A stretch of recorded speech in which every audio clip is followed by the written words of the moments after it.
Glória, glória, glória a Deus, aleluias.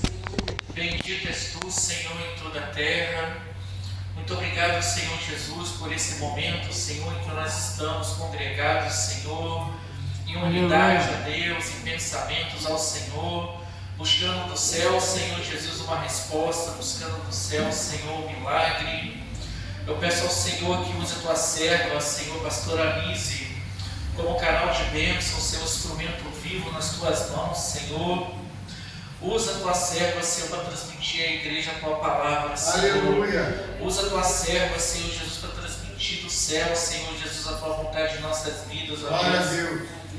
Que o Senhor venha trazer através da palavra, Senhor, em nome de Jesus, Senhor, conforto para os corações, Senhor, que venha trazer cura, Senhor, que venha trazer milagres, Senhor, em nome de Jesus. Num culto como esse tão importante, Senhor, de louvor e adoração a Ti, ó Deus. Abençoa a Tua serva, Senhor, que nenhuma seta, Senhor, do mal venha sobre a vida dela, Deus. Que livra, Senhor Jesus, de todo laço, Senhor, do inimigo, ó Deus. Que não tenha corrente, Senhor, que possa impedir, Deus, que a Tua palavra, Senhor, seja entoada nesta noite, Senhor. Muito obrigado, Senhor Jesus, pela vida da Misa, ó Deus. Muito obrigado, Senhor. Eu oro e te agradeço, Deus, em nome de Jesus. Amém. E amém. Aleluia.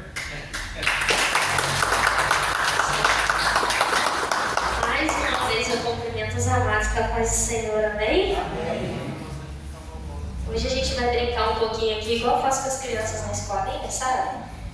Então, já deixei aqui todas as marcações da Bíblia, vamos ver se o mídia está rápido para abrir as palavras da Bíblia. Vou ler vários versículos, mas não de uma vez só. Eu quero trazer um estudo que eu fiz a respeito de um tema que o Senhor colocou no meu coração já tem um tempo.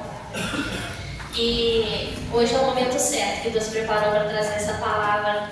E eu espero que em nome de Jesus ela venha edificar na sua vida, assim como foi uma edificação sobre a minha, amém?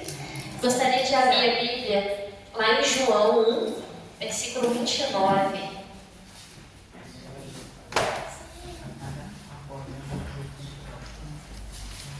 A gente vai fazer um estudo aqui, eu vou brincar com vocês, eu vou para um lado e para o outro.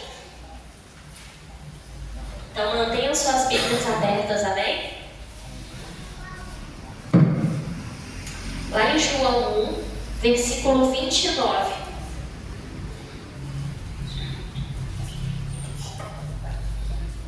Amém? Acharam? Amém. João 1, versículo 29. Diz assim: No dia seguinte, João viu Jesus aproximando-se e disse: Vejam, é o Cordeiro de Deus que tira o pecado do mundo. Este é aquele a quem eu me referi.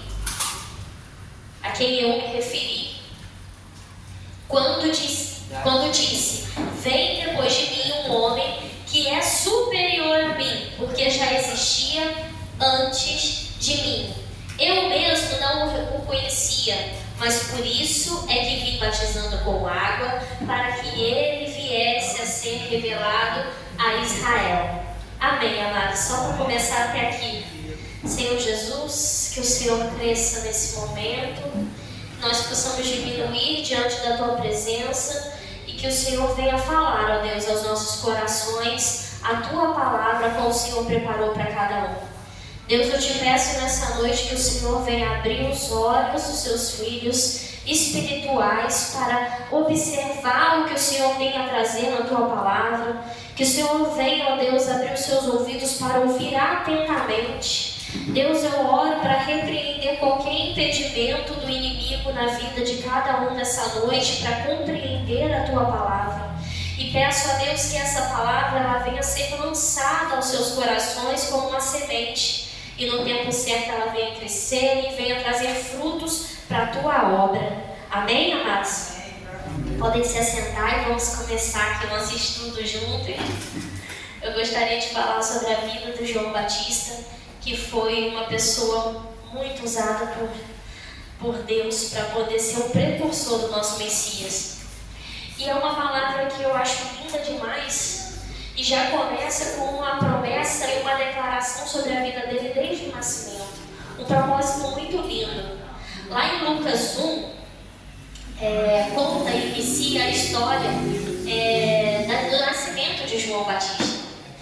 A partir do versículo 5 lá vem falar sobre a origem de João.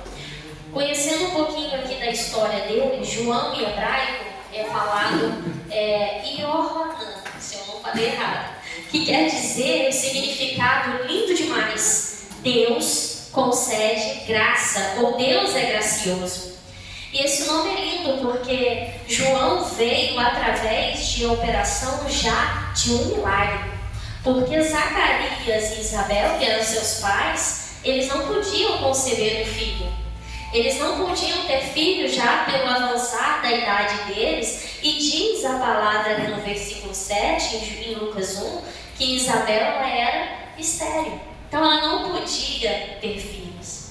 Mas o Senhor veio trazer sobre a vida deles uma realização de um sonho. Veio cumprir sobre a vida dele pedidos de oração. Vocês vão ver mais à frente que Zacarias orava por filhos. E que provavelmente eles sofriam humilhações por não terem filhos. Porque eles eram ali, Zacarias era do sacerdócio, Zacarias ele era levita e ele trabalhava no templo. E é muito difícil hoje você, como cristão, estar na igreja do Senhor e padecer de um problema. Porque as pessoas que te veem na rua, elas te olham e te criticam e logo questionam: ei, você não serve ao seu Deus? O seu Deus não é um Deus que opera milagres? O seu Deus não é um Deus que produz maravilhas? Que traz curas e transformações? E aí a gente já começa dentro da casa de Deus, muitas vezes se sentir menosprezados por às vezes não ter a plenitude dos nossos sonhos alcançados. Então imagine como era Zacarias servindo no templo, sabendo que ele e sua esposa não podiam ter filhos. E ele não ia poder passar adiante a sua genealogia, a sua descendência, ter filhos. E essa palavra ela me comove muito porque eu já passei por isso por um tempo. Até que lá em sonhos o Senhor veio, me visitou e falou que me daria filhos. E aquele sonho ficou no meu coração por muito tempo, porque eu sabia que fisicamente, pela medicina, pelos homens, essa palavra ela não poderia se concretizar. Assim como Zacarias e Isabel também não poderiam ter. Mas Deus havia dado uma palavra, Deus havia me dado um sonho, Deus havia determinado que Ele faria. Então todos os dias eu fazia o quê? Orava, continuava pedindo e entregava nas mãos do Senhor todo aquele sonho que Ele tinha me dado, que até então não era meu, mas passou a ser quando Ele me deu. Porque desde os 14 anos o Senhor já tinha falado, os médicos já tinham falado que eu não poderia ter filhos, que quando eu crescesse seria muito difícil, e se um filho viesse, viria com defeitos, malformações e problemas, devido às doenças que eu tinha.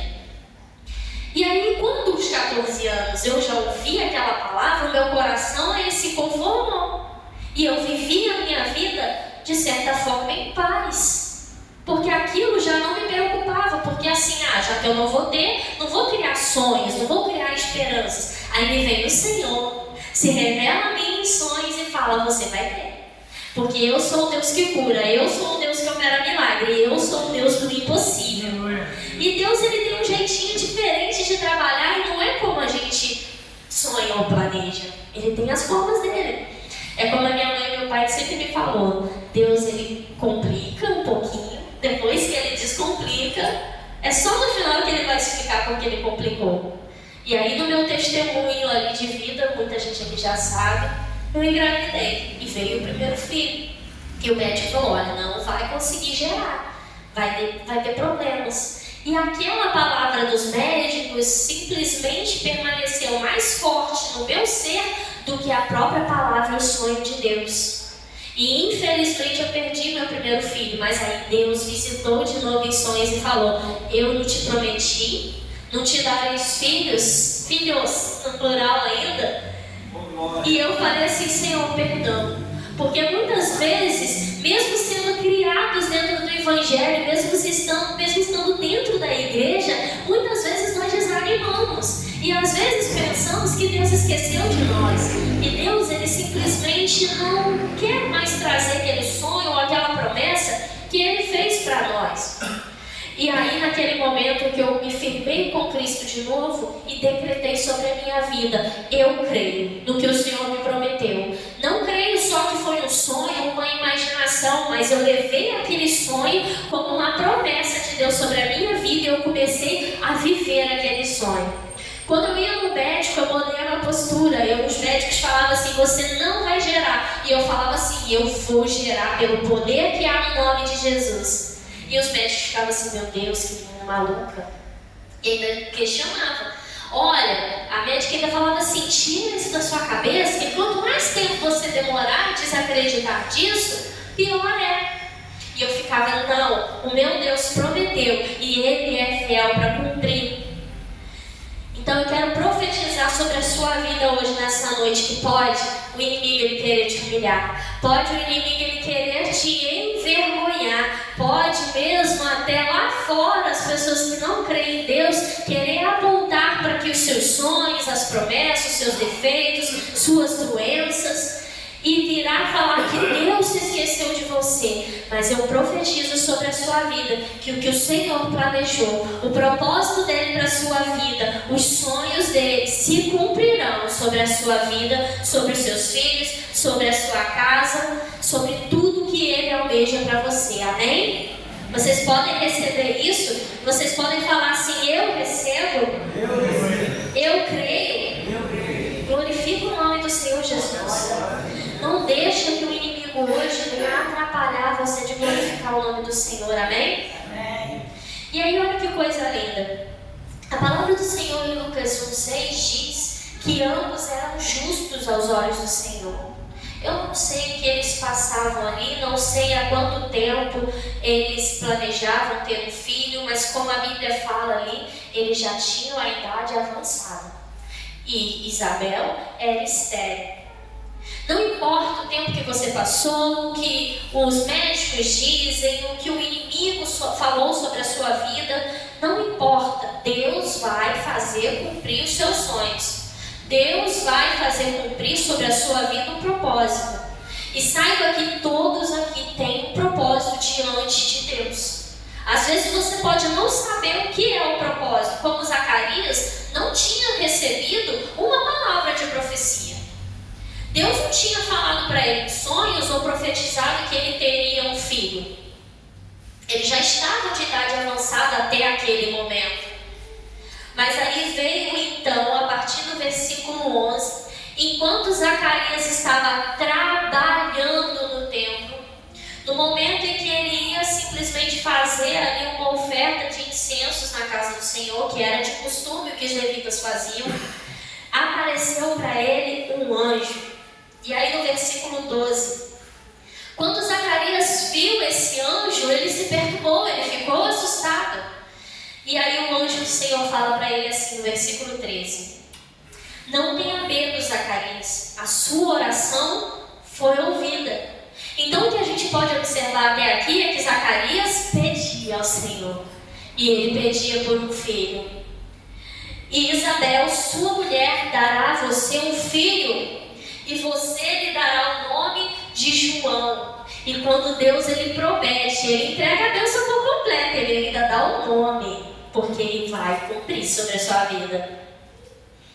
Ele será motivo de prazer e de alegria para você, e muitos se alegrarão por causa do nascimento dele, pois será grande aos olhos do Senhor. Amém? E a palavra do Senhor veio a Zacarias, o anjo estava ali e foi revelado então o propósito da vida dele, de Isabel e de João.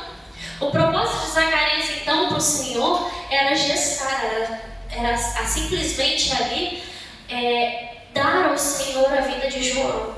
Deus usou a vida de ambos para que João viesse ao mundo. E João, qual que era o propósito dele? João tinha um propósito que foi profetizado por muitos e outros profetas há anos atrás, de que viria um precursor antes de Jesus e e que anunciaria o evangelho da salvação, que prepararia o caminho para que o Senhor Jesus viesse até a nós.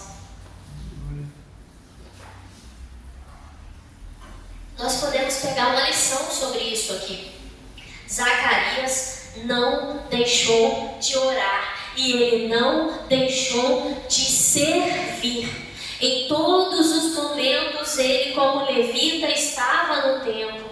Ele estava trabalhando para o Senhor. Às vezes o desânimo é grande. Às vezes a gente pode pensar em casa: poxa, mas eu estou indo na igreja e nada acontece. Ou eu não sinto nada. Ou eu não vejo nenhum milagre acontecer. Zacarias foi como um dia normal trabalhar. Mas aquele momento foi o momento que o Senhor escolheu. Eu não sei sobre a sua vida, qual que é o momento da sua vida. Mas a palavra do Senhor diz que nós devemos estar trabalhando, nós devemos estar na prontidão para servir. Nós devemos estar preparados para receber o noivo do Senhor Jesus, porque um dia Ele vai voltar. E como você está hoje? Como está a sua situação? O quanto você está preparado? Eu sei que hoje aqui muitos estão cansados, porque já trabalharam de dia, já trabalharam de tarde e ainda vieram à noite para participar da ceia do corpo e do sangue de Cristo. Mas o Senhor, Ele tem a capacidade para te renovar nessa noite, se você crer, se você confiar nele, se você continuar servindo ao Senhor. Porque Ele é quem te renova, Ele é quem te sustenta. Diz a palavra do Senhor que Ele tem capacidade e poder para te sustentar e te segurar na mão. O Senhor, Ele tem poder para te pegar no colo, para poder ali te suprir todas as suas necessidades. Amém? E o propósito de João era lindo demais. Ele iria anunciar e preparar o caminho para a chegada de Cristo. E quem aí diria que você tem um propósito grande? Eu não sei qual que é o sonho, eu não sei o que o Senhor prometeu para a sua vida, mas se há um propósito, se há um sonho, se já há uma palavra decretada sobre a sua vida, você pode dizer nessa noite que o Senhor vai cumprir sobre a sua vida. Declare sobre isso na sua vida. Fala assim: o Senhor vai cumprir sobre a minha vida sonhos, planos e os propósitos que Ele determinou. Mas você tem que estar pronto, tem que estar na casa dEle, tem que estar servindo Ele. Não é estando lá fora, no seu quarto, no seu serviço, e achar que assim: eu já sou uma pessoa boa, já tenho salvação. Eu sou uma pessoa boa, já sou conhecedor da palavra, eu amo a Cristo e eu vou recebê-lo. E quando Ele voltar, eu já vou estar salvo. Você tem que vir trabalhar, produzir frutos, estar na presença do Senhor. Senão os seus propósitos, seus sonhos não vão se cumprir. Você precisa estar diante de Deus com servidão, com retidão. Amém, irmãos? Amém. Se o Senhor falou contigo, Ele é fiel para cumprir. E agora no capítulo 1 ainda, João ainda no ventre da sua mãe, já ali sendo produzido pelos sonhos e planos de Deus, porque a palavra dele se cumpriu. Mesmo às vezes Zacarias ali duvidando, ele até chegou a questionar o anjo. E o anjo, até por uma punição, cerrou os seus lábios e ele não pôde mais produzir som e falar, até que se cumprisse a palavra de Deus. Então Isabel ali gerou João, e enquanto ele estava na barriga de sua mãe, João já começou a ser usado por Deus ainda dentro do ventre. A partir do versículo 39 de Lucas, capítulo 1, fala que Maria visitou Isabel. E naquele momento que Maria visitou Isabel, ela já havia sido visitada pelo mesmo anjo e havia recebido a promessa de que Jesus nasceria através da vida dela. A partir do momento que Maria chegou ali, cumprimentou Isabel, cumprimentou Zacarias, o bebê que estava no ventre de Isabel, ele saltou de alegria. Ele se manifestou ali dentro da barriga dela. E ela pôde perceber que o que havia dentro de Maria já era o verdadeiro Messias que havia sido prometido há muito tempo. E o Espírito de Deus tomou ela e a encheu de alegria. E assim João mais tarde nasce. A partir do versículo 57 vai contar a história de João nascendo. E ali naquele momento, quando João nasce, o seu pai ainda não poderia falar. A partir dos 8 dias, que era costume eles fazerem o ato de circuncisão dos filhos de judeus, eles simplesmente tinham uma reunião onde estavam ali pessoas reunidas para esse momento. Isabel teve que escolher o nome de seu filho, mas o anjo do Senhor já havia determinado a Zacarias que ele se chamaria João.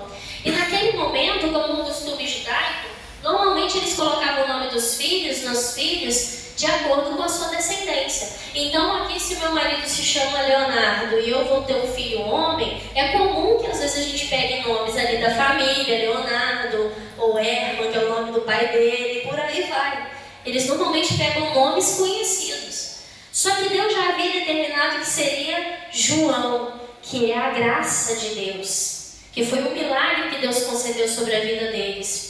E a partir do momento que Zacarias determinou que o nome dele seria João, a fala dele voltou. E ele começou e voltou a falar ao Senhor novamente. A partir do momento que, por tempo de gestação, Zacarias não pôde falar, e quando ali naquele ato, naquele milagre, ao falar que o nome dele seria João, ele já abriu a boca e começou a fazer o quê? Louvar ao Senhor.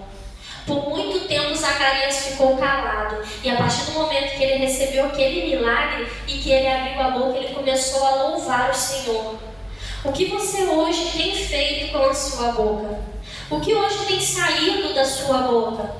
Sabe que a palavra de Deus não diz claramente que o que sai da nossa boca é profecia, mas que nós devemos tomar cuidado com o que nós produzimos, porque a boca ela pode falar e produzir frutos de morte, como frutos para a vida também.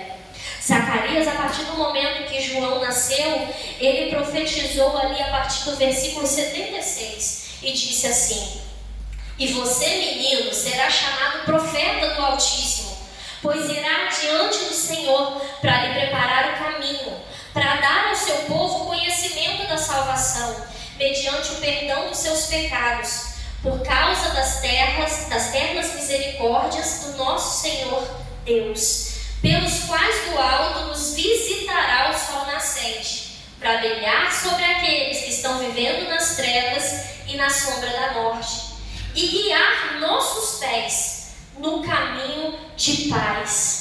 Esse foi o louvor de Zacarias sobre a vida do seu filho. A nossa boca, ela tem o poder de produzir frutos de morte e frutos de vida. Então pergunta para o seu irmão do seu lado aí que está dormindo assim: o que tem saído da sua boca? São palavras de bênção ou são palavras de maldição? E é comum às vezes, a gente está acontecendo alguma coisa, sem querer a gente acaba falando: ih, não tem mais jeito, ih, não tem mais solução, fulano não tem jeito, ciclano não tem. Ou às vezes no momento da raiva, no calor do momento, acabar profetizando ou amaldiçoando até às vezes alguma pessoa, um ente querido ou um filho. Eu passo por essa tentação constantemente. Às vezes as meninas que irritam, a vontade de xingar, de bater, de brigar. Mas a palavra do Senhor diz que na nossa boca nós podemos produzir frutos para a morte ou para a vida. Hoje eu aprendi uma coisa: quando a Iana e a Iris me irritam, eu faço o quê? Filha abençoada do Senhor, filha obediente. Às vezes pode até parecer mentira, mas o que eu estou profetizando ali na minha boca são frutos de vida sobre a vida delas. E quando eu vou orar à noite, a Iane fica até falando assim: ai, a mãe já vai começar. E eu oro sobre a vida delas, eu abençoo a vida das minhas filhas, que elas possam ser inteligentes, que elas possam ser sábias, que elas possam todos os dias seguir os caminhos do Senhor, que elas nunca venham se desviar. Eu oro para que Deus as proteja e eu começo a usar a minha boca para louvar e engrandecer o nome do Senhor, para abençoar o meu lar, para abençoar a minha família, para abençoar a minha casa. E foi isso que Zacarias fez. E foi essa lição que ele traz para as nossas vidas hoje. E não assim como ele, a gente tem vários exemplos na Bíblia. Como por exemplo lá Lameque, quando Noé nasceu, o mundo estava corrompido por muitas coisas ruins. E lá em Gênesis fala que ao nascer Noé, Lameque profetiza sobre a vida dele, dizendo que ele seria Noé e que ele salvaria todos eles do sofrimento que estava acontecendo naquele momento. E aí, muitos anos depois, 600 anos depois, se não me engano, Noé salva todos através da arca. E a sua família, a sua descendência, ela continua sobre a face da terra. Porque ele continuou no caminho de retidão, mas foi profetizado lá atrás, através da vida do pai dele, uma profecia sobre a sua vida. Então não deixe hoje de usar a sua boca para o bem, profetizar sobre a sua casa bênçãos, profetizar sobre a sua vida e seus filhos coisas boas, amém? Amém, amados? E aí João Batista ele cresce, no versículo 80 diz assim: e o menino crescia, repitam comigo aí por favor, no versículo 80, o menino crescia. Amém, Deus, essa foi para mim, agora vai ser para o Senhor. E o menino crescia e... Eita glória! E se fortalecia, ali está, robustecia em espírito. Ou seja, se fortalecia em espírito. Mas ele viveu, sabe onde? No deserto. Até aparecer publicamente a Israel. Uma coisa que contradiz mais a situação a qual ele se encontrava. Porque se Zacarias ele era levita e era sacerdote e servia no templo, todos os levitas da descendência ali dos judeus, eles eram separados para servidão dentro do templo. Então imagine a situação, ele foi criado de forma diferente, de forma exclusiva, de forma separada. João foi ser criado dentro de um deserto. Quem aqui gostaria de viver em um deserto? Quem aqui gostaria de viver em tendas? Quem aqui gostaria de se alimentar de coisas que o deserto provê? Que não são muitas coisas. O deserto lá é bem diferente dos desertos que a gente vê na TV. Mas ele sim, provavelmente, não sei porque na Bíblia não diz, passou por dificuldades que só o deserto proporciona. Mas ele era escolhido, ele era separado, ele precisava também ter uma vida diferenciada. Não sei por qual motivo os pais deles não levaram ele para o de costume no templo, como faziam com os levitas. Ele não foi estudado e educado dentro de uma escola dos levitas, dos saduceus, para aprender o que era de costume fazer no templo. De como fazer sacrifício, de como levar incenso, de como levar ofertas. Mas João, ele aprendeu no deserto. E lá ele tinha costumes esquisitos, porque ele se vestia de roupa diferente. Ele se vestia ali com roupa de camelo. Ele se alimentava de alimentos esquisitos. Comia ali gafanhotos e mel. Gafanhotos talvez nem seja um bicho, talvez pudesse ser uma planta. Alguns estudiosos dizem que poderia ser uma planta, que era chamada assim no grego de gafanhoto. Mas imagine só, amados, comer seja um bichinho, seja planta, e se alimentar disso, gafanhoto e mel, para fazer a obra e o chamado do Senhor. Você está preparado para viver dessa forma? Viver no deserto, comendo gafanhoto, comendo mel? Foi difícil a vida de João, sim ou não, amados? Sim ou não, amados? Sim, mas ele cresceu e permaneceu firme para o propósito dele, que era de anunciar. E depois, crescido, João, já mais velho, ele inicia ali o seu chamado, que era pregar. E João, ele começa a pregar a multidões, a povos. E ele ainda pregava no deserto, que era no lugar ao qual ele foi criado. Imagina a situação, a gente está aqui no conforto de um ar-condicionado, com cadeiras, vestidos, né, no frescor da noite, bem alimentados, mesmo que com sono, cansados, mas a gente tem o conforto de estar na casa do Senhor. Mas naquela época as pessoas eram tão sedentas do Senhor que elas não ficavam ali no templo esperando que João fosse e anunciasse o Evangelho de que iria vir Jesus, iria vir o Salvador, iria vir o Messias. As pessoas saíam do seu conforto, da sua casa e iam até o deserto para ouvir João pregando. E ele foi reconhecido pela sua palavra. As pessoas se ajuntavam, se amontoavam para poder ver a pregação e ouvir o que João fazia. E ele estava ali no deserto, diante de rio, além de pregar o Evangelho, ele também batizava e levava as pessoas ao arrependimento. E se multidões iam ali e se purificavam, se lavavam, se batizavam, jogando e deixando os seus pecados. O que naquela época, visualmente, era uma humilhação. Porque hoje nós, de costumes, fazendo o que com os nossos pecados? Nós escondemos. Porque temos vergonha de mostrar e de exibir. Mas naquela época era, para se arrepender do pecado, você tinha que mergulhar, se purificar. Era um costume que eles faziam isso em tanques. Quem tinha condições tinha esses tanques dentro de casa. Quem não tinha condições tinha que se purificar dentro de tanques comunitários. Então imagina a cena aqui. Ei, quem tem pecado aí? Vem, arrependa, porque Jesus está vindo. O Messias vai levar. E se você não se arrepender, se não for batizado, não vai reinar com ele no céu. E ficar ali, ó, silêncio, igual está reinando aqui agora. As pessoas iam ter vergonha de pular, iam ter vergonha de se batizar. Mas o que a Bíblia diz aqui é o contrário. As multidões iam. Milhares de pessoas iam e se entregavam, deixavam ser batizadas, deixavam ali, teoricamente, nas águas o seu pecado e saíam dos tanques limpas, purificadas, prontas para poder seguir a vida de retidão com Cristo. Imagine se nesse momento aqui dentro da igreja eu começasse a pregar o mesmo. Eu pregasse como João. A pregação dele era dura. Ele chamava pessoas de raças de víboras. Imagina se eu chamasse vocês de raças de víboras aqui agora. Talvez vocês iam ficar com ódio de mim, com raiva da forma que eu estou falando.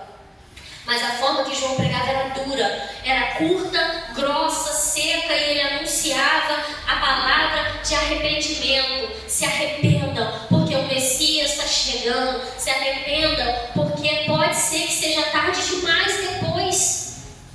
E João pregava veemente isso. Ele pregava constante, somente a mesma palavra. E ainda assim as pessoas iam. Ainda assim as pessoas se entregavam e se deixavam ali ser batizadas. E hoje o que nós vemos na igreja é algo totalmente diferente. Tem igrejas aí pregando: venha como estáis e fiquem aqui, porque Deus é um Deus de cura, Deus é um Deus de milagre, Deus é um Deus bonzinho, Deus é um Deus que te ama, Deus é um Deus que perdoa. De fato é, mas o problema é que as pessoas querem continuar na igreja e querem continuar com o pecado. E a palavra do Senhor diz que onde a luz não coabita as trevas, trevas e luz não se misturam. O pecado não pode habitar onde o Senhor está, porque o pecado é do inimigo dele e não do Senhor. Então a gente tem que fazer constantemente uma escolha, que é viver ali no pecado ou seguir um evangelho de retidão. E a palavra, às vezes, é difícil seguir ela por completo. Por isso, sim, Deus é um Deus que Ele simplesmente é amoroso, aceita e perdoa os seus pecados. Por isso, até que Ele veio e se entregou por nos salvar, morreu no nosso lugar e pagou o alto preço que a gente não teria condições de pagar. Porque senão, nós nunca conseguiríamos de forma nenhuma pagar por todos os nossos erros, pagar pelos nossos pecados, pelos pecados dos nossos pais, pelo pecado da nossa descendência. A vida ia ser muito mais difícil. Devemos sim vir para a igreja como nós estamos, mas devemos permanecer na igreja de forma diferente, porque onde há o Senhor, há Aonde há o pecado, ele tem que sair, porque o Senhor, ele nos constrange. A pureza dele, a retidão dele tem que condenar e tem que ali afastar os nossos pecados das nossas vidas. Não dá para viver no Evangelho, não dá para viver com o Senhor estando ainda em pecado. Mas Lízia, o que eu faço então? É entregar o seu caminho ao Senhor. Como João Batista dizia e pregava, se arrependam enquanto ainda é possível. Se arrependam enquanto a vinda do Senhor está próxima e há tempo, porque depois pode ser tarde demais. Vamos ler ali em Mateus 3. Abre para mim aí, aqui. Mateus 3, versículo 7. Versículo 7. Quando viu que muitos fariseus e saduceus vinham para onde ele estava batizando, disse-lhes, olha o que João dizia a eles: raça de víboras, quem deu a vocês ideia de fugir da ira que se aproxima? Deem fruto que mostrem o arrependimento. Não pensem que vocês podem dizer a si mesmos: Abraão é o nosso pai, pois eu digo que destas pedras Deus pode fazer surgir filhos a Abraão. O machado já está posto à raiz das árvores, e toda árvore que não der bom fruto será cortada e lançada onde, amadas? No fogo. O que João está dizendo aqui, principalmente para aqueles que são filhos, descendentes ali de Abraão? Teoricamente, o Senhor viria e a salvação viria para esses descendentes. E a gente sabe e conhece na Bíblia que os mesmos o rejeitaram a Cristo. E aí Deus, por amor e graça, abrangeu a salvação a todos os filhos dele. Por isso hoje, nós que não somos judeus, que não somos ali diretamente descendentes deles, nós temos a oportunidade de ter salvação. E muitos daqueles que viviam ali naquela época achavam que por serem filhos do pai Abraão, eles já tinham consigo a salvação. Eles já iriam reinar com Cristo. E eles, sim, que eram conhecedores da lei, sabiam que um dia o Messias voltaria e que um dia o Messias o levaria a reinar em glória. E ali eles só acreditavam nisso, mas deixavam de cumprir o que o Senhor determinava. E mais à frente, quando Jesus nasce, a gente vê várias situações que o próprio Jesus fala isso. Vocês pregam a palavra, vocês dão o dízimo de forma tão corretinha, vocês exigem que as outras pessoas cumpram a palavra e as leis, mas vocês mesmos não cumprem o maior mandamento, que é amar ao próximo como a ti mesmo e principalmente a mim, amar sobre todas as coisas. Vocês têm deixado o verdadeiro amor, vocês têm deixado a verdadeira palavra e a adoração ao Senhor, para poder cumprir o que diz a lei e determinar as Escrituras, mas esqueceram qual é o verdadeiro propósito da vida, que é servir a Cristo com toda a sua vida, com toda a sua dedicação, com tudo que vocês têm, até mesmo porque, amados, tudo que nós temos e somos é dele. Então nós devemos devolver como gratidão, nós devemos agradecer ao Senhor todos os dias por isso. E o que João está dizendo aqui, vamos abranger para os dias de hoje. Não é porque você está na igreja e é denominado cristão, é evangélico, é crente que você vai ser salvo. Não é porque você tem uma mãe e um pai que ora e intercede por você e é cristão que você vai ser salvo. Não é porque a palavra diz que se você crer, tu e a sua casa será salvo e vai ser, não. A sua casa também tem que estar em retidão, a sua casa tem que servir ao Senhor. Sabe por quê? João fala que o machado está posto à raiz da árvore. A árvore que não dá frutos, o agricultor vem e poda e lança fora. Porque aquilo que não dá frutos para a palavra do Senhor, que não dá frutos para o nosso Senhor, não terá com ele o reino de Deus. E aí aqui, versículo 11 e versículo 12, João fala: eu os batizo com água para arrependimento, mas depois de mim vem alguém mais poderoso do que eu, tanto que não sou digno nem de levar as suas sandálias, nem de levar as suas sandálias. Ele os batizará com o Espírito Santo e com fogo.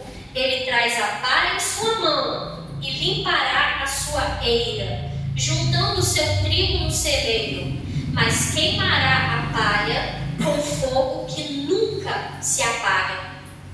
O que está querendo dizer aqui não é como muitas músicas, louvores e as igrejas e os crentes do reteté cantam, não, tá, amados? Não é que Deus vai trazer o fogo do Espírito Santo e você vai sentir o Espírito Santo manifestar na sua vida. O que está querendo dizer aqui que aquele que viria depois de João, ele poderia batizar com o Espírito Santo, mas esse fogo que ele está dizendo aqui que vai queimar a palha, não é o fogo do Espírito de Deus, é o fogo do inferno. Porque aqui, em comparação, como também diz lá na parábola do joio e do trigo, o agricultor, aqui como é na terra, ele tem os frutos dele, ele tem as árvores dele. Nós somos as árvores, nós somos os galhos de Cristo. Nós estamos conectados no mesmo membro que é Ele. E nós devemos, por obrigação, dar frutos para a honra e glória dEle. E se nós não damos, Ele vai e poda. Ele separa o que é trigo do que é a palha. Ou como diz lá na parábola do trigo e do joio, Ele separa o trigo do joio. E lá na parábola, assim como aqui, Ele não vai separar agora enquanto o plantio está crescendo, não. O agricultor, ele espera. Então fica aqui na casa de Deus quem dá frutos e quem não dá frutos. Mas quando ele vem, o chefe, o Senhor vem, ele poda e corta tudo. Ele pega na eira, que é o espaço onde eles fazem separação, e começa a separar. Você é trigo, você é joio. Você é trigo, você é joio. E sabe como o agricultor reconhece o joio, reconhece o trigo?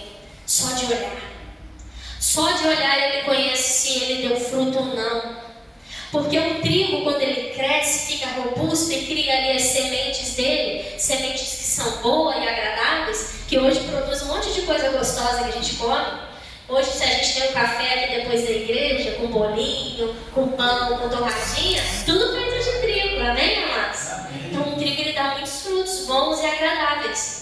Então o Senhor está querendo dizer o quê? Que os trigos dele têm que trazer frutos bons e agradáveis e palatáveis para ele.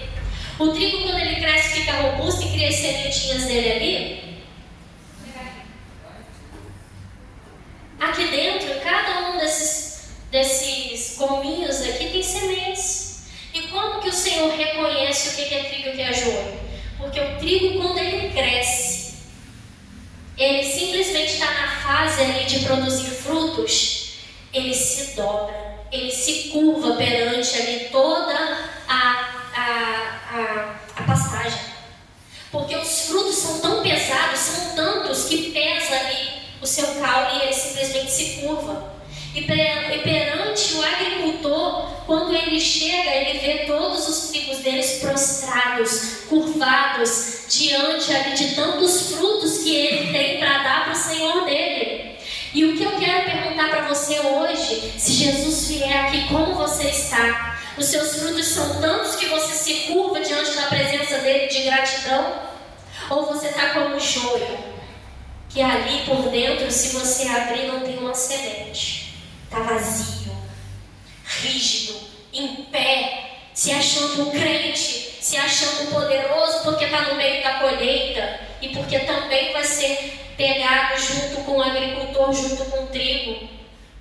O joio ele fica assim, reto, na postura, mas por dentro vazio, sem semente. E as sementes que dão não servem para nada, são amargas, não servem para produzir nada bom e agradável aos olhos do agricultor. E o que Deus está querendo dizer aqui, o que João Batista pregava é: a pá está posta na mão do agricultor. Eis que está chegando o momento da poda, eis que está chegando o momento em que ele vai colher os que são dele e ele vai separar. Mas os que forem dele, os que forem trigo diante da presença do Senhor, Ele vai separar e Ele vai superabundar sobre você a graça dele, o amor dele, as bênçãos dele, a provisão dele, o reino dele, porque nós iremos lá reinar com Cristo no céu, nós iremos subir com Ele diante do trono de glória e nós iremos poder degustar, nós iremos poder desfrutar de todas as coisas boas que tem no céu. Até que Ele desça e destrua todo o mal na terra, para governar com Ele em poder, em graça. E João disse e viu lá diante do trono de glória que era tudo lindo e maravilhoso. O apóstolo João, quando viu tudo lá, o céu que nos prepara, que nos espera, é muito melhor do que nós temos aqui na terra. Porque o inimigo que ele vem soprar na nossa vida de que o que ele tem é bom ali fora, de que o que ele está oferecendo é muito bom. E às vezes o inimigo, o próprio crente, cai nessa tentação que o inimigo vem trazer sobre as vidas, sobre a nossa mente. E aí a gente acaba caindo. E vai chegar um momento que você não vai ter mais como voltar atrás. A palavra de João é simples como a que eu trago hoje. Jesus está voltando. E Ele está com a pá na mão. E Ele vai separar o que é dele. Ele vai separar o bom fruto. E o joio, e a palha? O que vai acontecer com a palha que não deu frutos? Está escrito aqui no versículo 12. E a palha, mostra aí, nunca se apagará o fogo dela. Mas esse fogo não é o fogo do Espírito Santo. É o fogo que vai ser queimado junto com os inimigos. Vai arder. Aonde só há dor, aonde só há tristeza. E em outras passagens da Bíblia nós sabemos que se nós formos para lá, de lá não tem mais chance de arrependimento. Lá não tem mais como você voltar atrás. Já vai ser